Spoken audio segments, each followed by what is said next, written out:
Salut à tous, j'espère que vous allez bien, c'est Romain et on se retrouve aujourd'hui pour faire un point sur l'actu PSG qui est suspendu au dossier Ousmane Dembélé qui devrait être finalisé avant la fin de la semaine. En attendant, on a des déclarations de Xavi, des informations sur le dossier, financières, sur les personnes qui le veulent au sein du club. Et on va parler de tout ça dans cette vidéo, comme tous les autres dossiers qui sont ouverts dans ce mercato un petit peu dingue. C'est très difficile à suivre cet été au PSG. Alors installez-vous, c'est parti.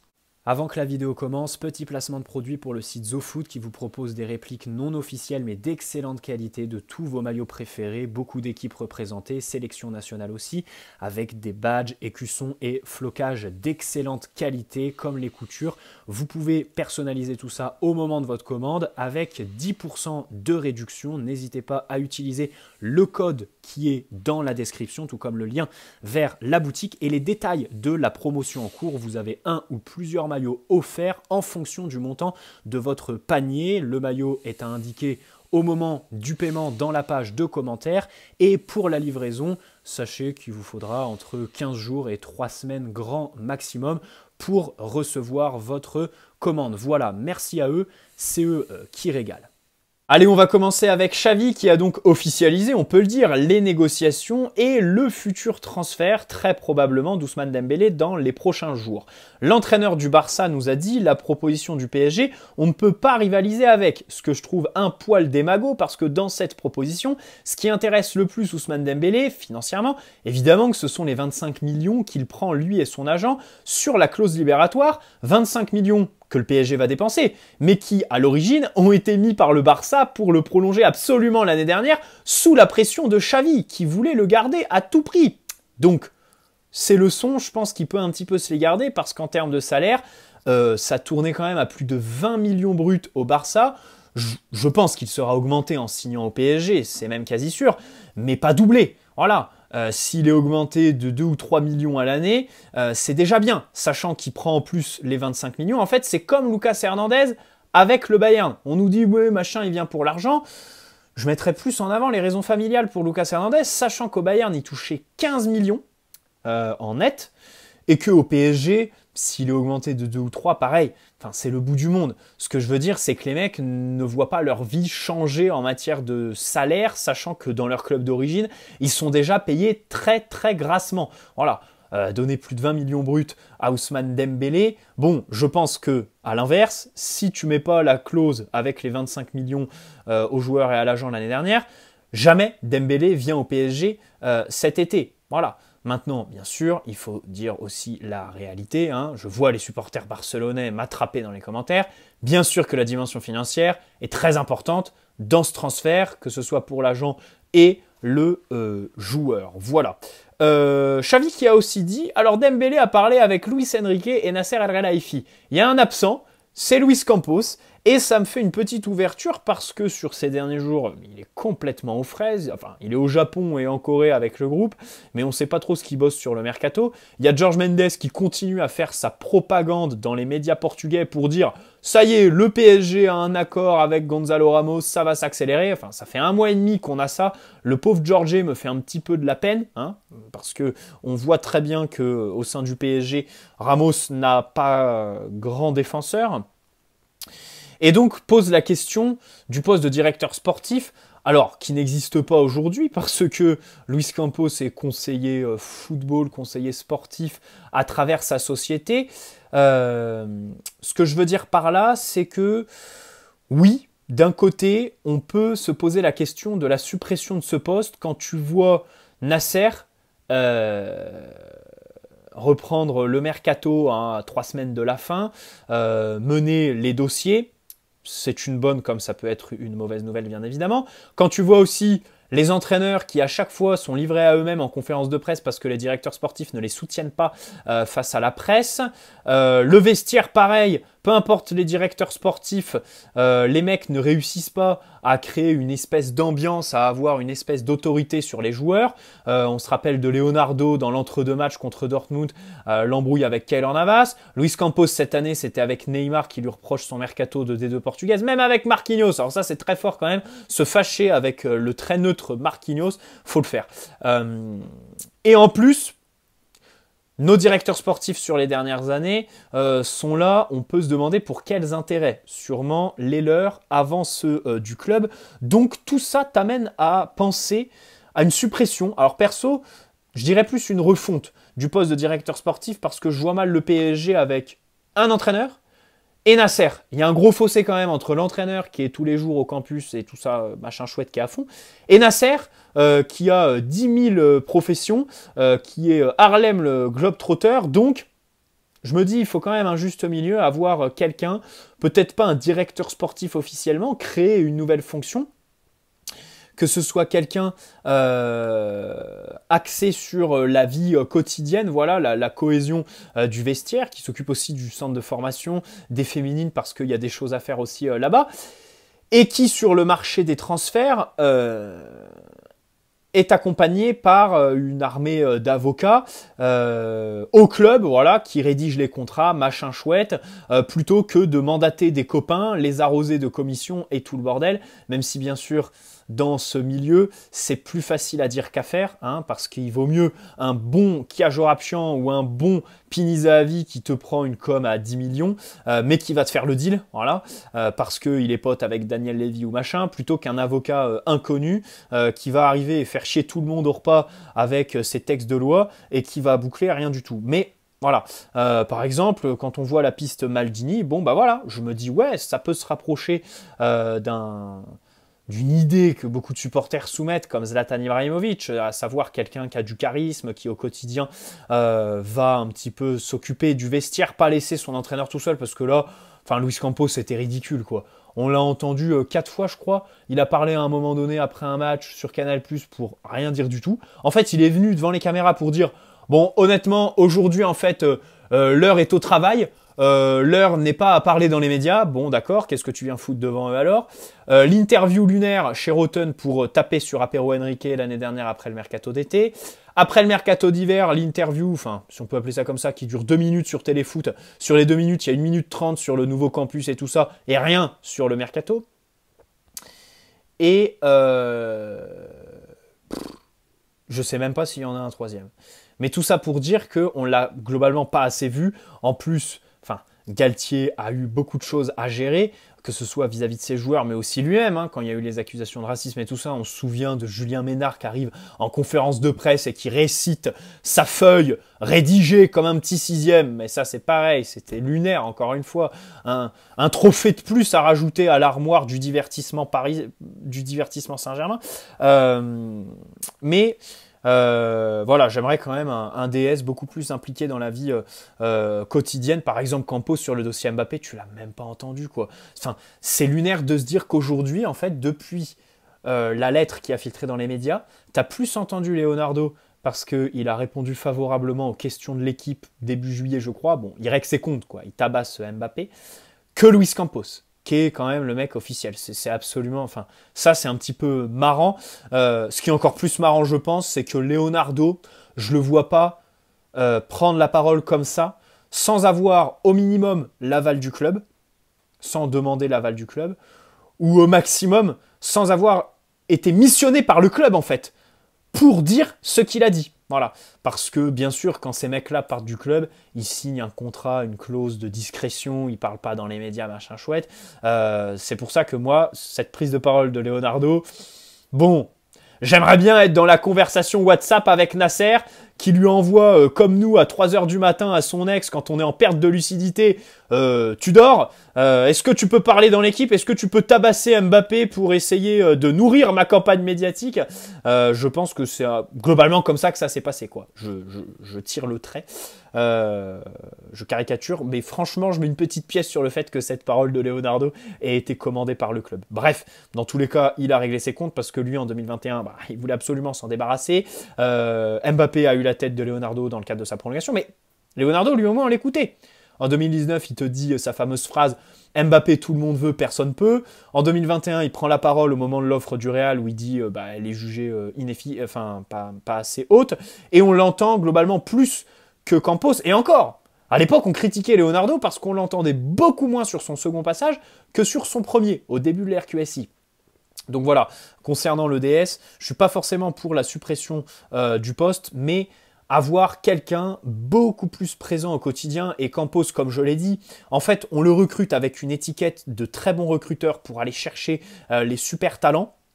Et au final, on se retrouve avec un mec qui ne sait pas faire un gros giga transfert sur la scène européenne et qui au quotidien, et ça je l'ai dit dès ma première vidéo, c'est là où j'attendais Luis Campos, sur le quotidien. On avait un vestiaire qui était cassé, avec un Leonardo qui n'était plus entendu, et j'attendais Luis Campos pour justement faire du consensus là-dedans, essayer de remettre de l'unité. Le problème, c'est que dès le début, autant vous dire que j'y croyais pas, sachant qu'il a été nommé pour faire plaisir à Mbappé. À partir de là, tu peux pas être audible vis-à-vis d'un Neymar, vis-à-vis d'un Sud-Américain, même vis-à-vis d'un joueur européen. Bon bref, dans tous les cas, c'était perdu d'avance. Et donc vraiment, j'attends du prochain, disons, parce que je vois pas comment Luis Campos peut rester au-delà du 2 septembre cette année, vu comment il est écarté ces derniers temps.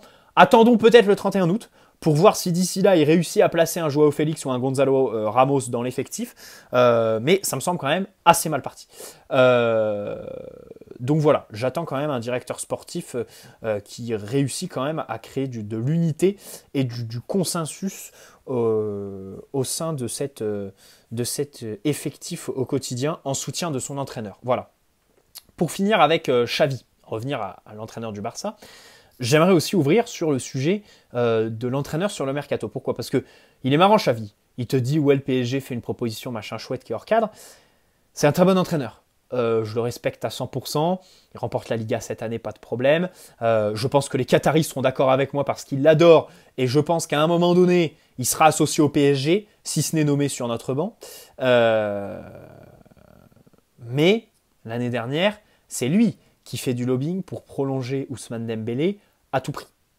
Voilà, c'est lui qui demande à sa direction, faites-le. La direction répond favorablement à son entraîneur, fait tout pour conserver Ousmane Dembélé. Le problème, c'est que l'entraîneur réfléchit court terme.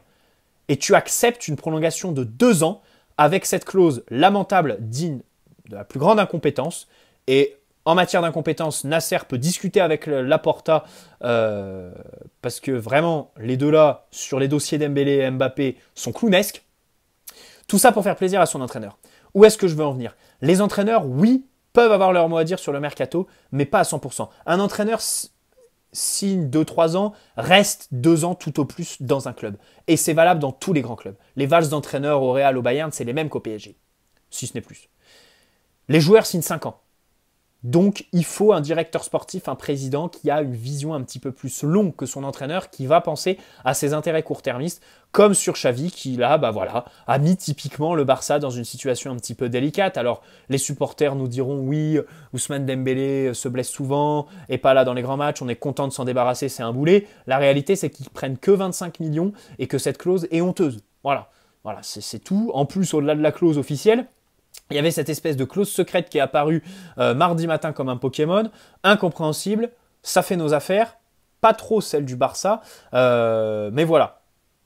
L'entraîneur a son rôle dans une certaine limite. Et là, Xavi en a abusé, et ça retombe sur le Barça tout simplement. Voilà. Même si les supporters catalans nous diront c'est une bonne chose de se séparer de son salaire pour le fair play financier, on peut l'entendre. On peut l'entendre. Mais je pense pas que Xavi soit d'accord avec vous, les gars. D'ailleurs, hier, lui-même le dit, je suis très déçu pour tout ce que Ousmane Dembélé nous a donné. Et ce que nous lui avons donné. Luis Enrique veut Ousmane Dembélé. Voilà. Il a eu un rôle dans le dossier. Il y a un papier d'RMC qui a dit il décroche son téléphone pour parler au potentiel futur recrue, pas de problème. Je pense que, en fait, aujourd'hui, tu as un dilemme sur ces joueurs d'aile. C'est soit tu te positionnes pour un mec qui prend la profondeur, qui va vraiment appeler le ballon derrière la ligne de défense, et un joueur qui va dynamiter, en phase arrêtée, demander le ballon, dribbler, et ensuite garder le ballon sur 30 mètres. C'est le style de joueur d'Ousmane Dembélé, et je pense que c'est le style de joueur pour lequel opte Luis Enrique dans son jeu de possession, évidemment très possessionnel, le déséquilibre. Peut-être qu'il préfère l'apporter par les dribbles d'Ousmane Dembélé en phase arrêtée plutôt que par un appel très tranchant et une passe en rupture, une passe en profondeur vers un joueur qui augmente un petit peu le risque de perdre le ballon. Donc voilà, je pense que ça colle avec Luis Enrique. Juste Petit mot, le duo avec Achraf Hakimi, Ousmane Dembélé, m'excite. Je dois l'avouer, j'y ai pensé ce matin au petit déjeuner. Je mangeais mes cornflakes. Et là, j'ai eu une vision d'Ousmane un petit peu avec le ballon dans les pieds face à son vis-à-vis, orienté vers l'axe du but, qui contourne son vis-à-vis, commence à accélérer. Hakimi qui déborde pour bien maintenir la largeur du bloc adverse, qui reçoit le ballon de la part d'Ousmane. Et on rappelle qu'Hakimi, dans le dernier tiers, a quand même de très belles qualités, que ce soit de centre, mais aussi de finition. Donc, ça peut être pas mal. Ça peut vraiment être une belle connexion à voir. Voilà. Et au-delà du profil Dembélé, c'est vrai que cet après-midi, je traînais sur Twitter et je retombais sur toutes les vidéos gags, mais les no-comments du vendredi soir, ça va être fou. Tu recrutes un joueur de vestiaire parce que, bon, vous me direz, c'est pas le pingouin qui glisse le plus loin, c'est pas une flèche, voilà, c'est peut-être qu'on va le mettre au rayon des imbéciles heureux du vestiaire avec Lucas Hernandez, Gigio Donnarumma et consorts. Mais dans tous les cas, c'est quelqu'un qui est très apprécié de ses coéquipiers, toujours. On l'a vu en équipe de France. Et pour un vestiaire, c'est toujours un joueur appréciable. Voilà, ça, il faut aussi le noter, sa bonne humeur, le fait qu'il soit drôle. Bien sûr que lors des mises au vert, ce sera quelque chose à prendre en compte. Maintenant, on espère qu'il parlera plus à ses coéquipiers, qu'il tchatchera avec l'infirmière. Voilà, vous voyez ce que je veux dire. Bref, je voulais dire un truc sur le poste de directeur sportif que j'ai oublié, ça m'énerve, je l'ai oublié et je suis perdu. Bon, c'est comme ça, peut-être que ça me reviendra pour une prochaine vidéo. Colomani, Florian Plettenberg, source allemande, nous a confirmé que le PSG est bien de retour, l'intérêt est bien concret, on cherche un accord avec le joueur avant de discuter avec Francfort. Écoutez, moi je dois dire, Colomani Dembélé, si tu fais un numéro 9 en plus, avoir le numéro 9, mais c'est quand même très propre. Et je trouve que sur les réseaux, les supporters parisiens en font un petit peu trop sur les critiques avec Colomani, dans le sens où c'est quand même quelqu'un que tu peux mettre un peu partout sur le terrain, qui est objectivement un top prospect sur la dernière saison quand même, voilà, qui a 24 ans, mais qui est en pleine phase ascendante de sa progression. Voilà. Évidemment, il a démarré sur le tard, hein, Colomani. À Nantes, ça a été un peu compliqué. Donc, le mec est quand même assez frais, un petit peu à la Riyad Mahrez, un petit peu à la N'Golo Kanté à l'époque. Moi, disons que ça me hype si tu prends un 9 en plus. Si tu le considères comme ton 9, bof. Par contre, si tu prends un 9 en plus qui sait occuper la surface, disons que, en fait, même un Vlahovic, au vu de ses qualités de finition, sa puissance, sa frappe de balle, en plus de Colomani et Ousmane Dembélé, allez, je te dirais plutôt oui. C'est dommage que Ekitike n'ait pas ce profil-là. Mais dans tous les cas, voilà, Colo pour jouer sur un côté, pour s'excentrer, prendre la profondeur. Lui est plus équilibré que Dembélé. Lui prend autant la profondeur qu'il dribble ses adversaires et fait des différences en phase arrêtée. Franchement, non, c'est... Moi, cette piste, j'en suis content en fait, cette piste de Randall Kokacheri, parce que, voilà, si c'est pour pas jouer numéro 9, c'est un très très bon renfort, très jeune. Alors bien sûr, il y a Moussa Sissoko qui joue avec toi. Comme j'ai dit, ce qui me gêne le plus, c'est que début juin, il te disait qu'il rêvait de la Première Ligue et que c'était pas obligatoire pour un joueur d'Île-de-France d'y revenir. Bref, Arthur Perrault, porte-parole du club pour RMC, porte-parole de l'entourage Nasser, nous a sorti une information. On attendrait 50-60 millions pour Verratti. En juin, c'était 100 millions. Ensuite, c'était 80 quand l'Atlético était là. Et là, 50-60, j'ai quand même peur, même si Perrault précise que le dossier est très loin d'être bouclé et que tout repose sur Nasser. Nasser, j'espère qu'au minimum, tu as trouvé le remplaçant de Marco. Voilà, parce que ça va faire très mal si on le fait partir sans le remplacer. Voilà, je pense que Luis Enrique sera d'accord avec moi. Même si de l'autre côté, il faut savoir être objectif. Le joueur est ouvert à l'Arabie Saoudite. Peut-être qu'il en a marre du PSG et ça peut se comprendre. Bon, il y a l'usure à un moment donné. J'aurais préféré qu'il reparte en Italie, tu vois. Là, ouais, mais l'Arabie Saoudite... Ça m'embête. En plus, ce qui m'embête le plus, c'est qu'il va aller dans une équipe où le milieu sera meilleur que le nôtre, quoi. C'est ça qui est lamentable. Milinkovic-Savic, Ruben Neves, c'est meilleur que nous, en fait. C'est ça qui est dingue. C'est ça qui est dingue. Et même en attaque, je n'ai pas les noms en tête, mais Malcolm, ils ont signé Malcolm, le joueur qu'on voulait signer cet hiver. Et ils vont faire probablement un gros coup parce qu'ils ont loupé Lionel Messi. Donc voilà, c'est quand même assez compliqué. On précise aussi que l'Arabie Saoudite, leur fenêtre mercato ferme 3 semaines après la fenêtre européenne en septembre. Donc pour les clubs européens, pour les indésirables, ça va laisser encore plus de marge. Peut-être qu'on va avoir des joueurs, le loft va peut-être se prolonger sur 15 jours. Bref. Barcola, selon Santia Una, on a fait une nouvelle offre. La première de 30 millions a été refusée par Lyon, ce qui est logique. Voilà, une première offre. À chaque fois, elle est un peu sous-estimée. C'est pour entamer les négociations. Et donc, on en a fait une supérieure. En fait, Barcola, avant Ousmane Dembélé, je disais oui, j'étais plutôt content. Je le suis encore plus avec Ousmane, en fait. Parce que je me dis, le gamin va arriver, il va être un petit peu dans l'ombre d'Ousmane qui va prendre toute la lumière. C'est très bien pour sa progression.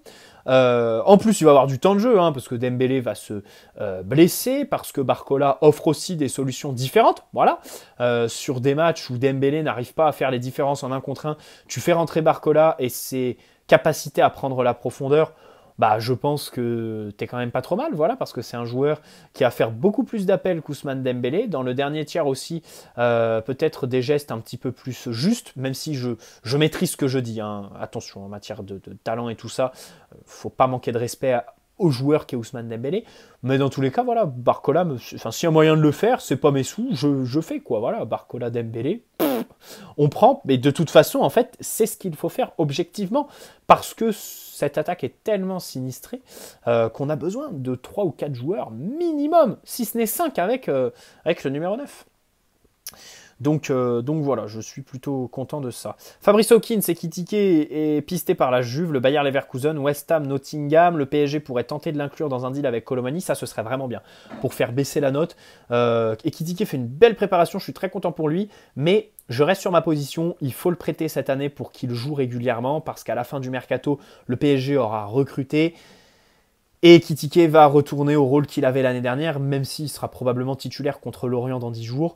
Je pense que la solution, c'est de le prêter. Et je regrette déjà de ne pas l'avoir prêté plus tôt, parce que ça lui aurait permis de faire la préparation avec son nouveau club, ce qui aurait un petit peu facilité son intégration. C'est plus facile qu'arriver au 1er septembre et dès les premiers matchs de championnat, devoir trouver des complémentarités avec ses coéquipiers, ce qui est compliqué quand même. Voilà. Maintenant, s'il va à Francfort en remplacement de Colomani, franchement, ce serait nickel pour lui, quoi. Je serais très content. On verra bien. On verra bien. Mais de l'autre côté, le PSG est un petit peu coincé parce que on a besoin de lui pour le début de saison, sachant qu'on n'a toujours pas recruté suffisamment à ce poste offensif. Même si ça n'empêche pas Luis Enrique de ne pas titulariser Ekitike la plupart du temps. En fait, contre l'Inter, il joue une 20aine de minutes, je crois. Donc voilà pour aujourd'hui tout ce que j'avais à dire. Je voulais parler un petit peu de Matheus Nunes qui a été mis dans un papier de l'équipe hier soir, mais j'en parlerai dans une future vidéo, ok? Parce que c'est clairement pas urgent. Hein. C'est un profil qui est assez séduisant.